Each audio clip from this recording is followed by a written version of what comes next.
Hi, welcome to my first ever webcast. Today's topic is for Google Scholar. And what I want to do is just share a few tips that I've learned from doing my action research project. I'm a Master's of Education student at the University of San Diego, and currently doing research on how gamification affects student interest and motivation in the science classroom.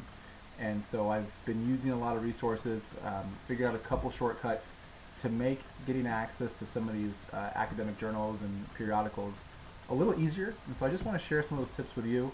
If you've been doing research for any length of time, a lot of this stuff will be things you already know. But if you've been out of the education game for a while, some of this stuff will hopefully be helpful. And so the first thing I want to start with is Google Scholar. So I'm on Google's homepage now. We're just going to go to Scholar, and it's the first link, Google Scholar, that pops up.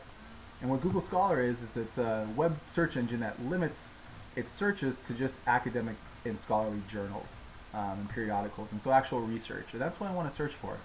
And so since I'm doing middle school motivation,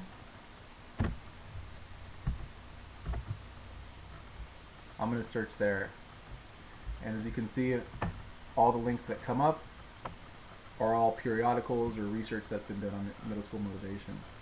Now, what a lot of people don't know or they've overlooked is that if you go back to Google Scholar and go to your settings, on the left-hand side there's a library link section.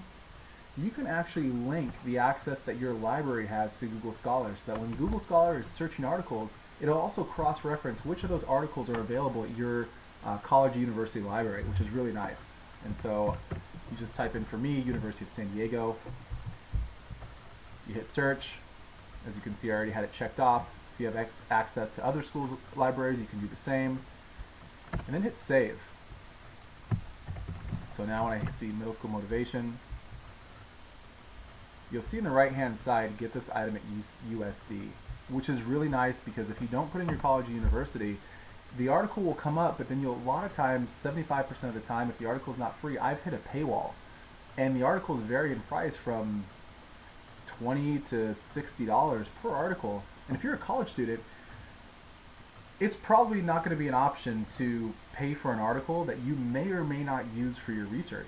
And so leveraging your library's resources is definitely a huge advantage, and I definitely encourage you to take advantage of it. So here you can see, get this item at USD. Click on that. I've already logged into USD through my school credentials. So I'll go through EBSCO or EBSCO. There's so many strange names for all these repositories that store all these journals. They probably all stand for something, but I couldn't be bothered to figure out what it was. Here we go. Research articles. Student motivation in middle school. The role of perceived pedagogical caring. I should probably know how to say that word since I'm teaching. So here's the whole article, which is awesome. I can save it, I can cite it, I can print it, I can save it as a PDF, but now I have access to it. I have the full PDF right now on the left-hand side, whereas if I didn't put in my school's credentials, I would have had to pay for this, which would have been a huge bummer. So that's one tip that I suggest that's been really helpful. Another one was a simple Google search, and this is really helpful for USD students, but I'm sure it kind of goes across the board for other universities. I typed in USD library, and then Wiley. And the reason why I typed in Wiley is because that site kept coming up for research articles that were interesting to me that I had to pay for. And for some reason, I couldn't get to it through Google Scholar. So what I did is I searched my library, and they actually have a link to access these databases directly. So here's Copley Library, and this is the entire database, online database, that the Copley Library at USD has access to. And so if I go to browse by subject, and I go to education, now it gives me all of the education databases that I can search through. And here's Wiley at the bottom.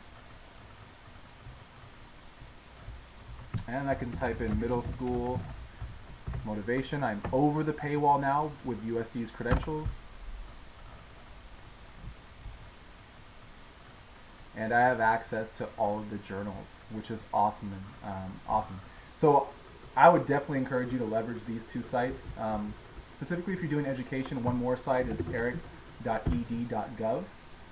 It's a government site, and it specifically focuses on research and education. So I typed in middle school motivation, and as you can see, it just gives a whole bunch of resources. And then on the left side, there's kind of various search terms that may or may not fit with what you're looking for. Junior high schools, teaching methods, student attitudes. Those are all things that are synonymous with what I was looking for that may pull up results that are also useful. So between Google Scholar, linking that to your library, going through your library's research database, and eric.ed.gov, between those three sites, especially if you're researching education, you should be able to pull up a ton of resources that'll be helpful for you in your research. Thanks for watching.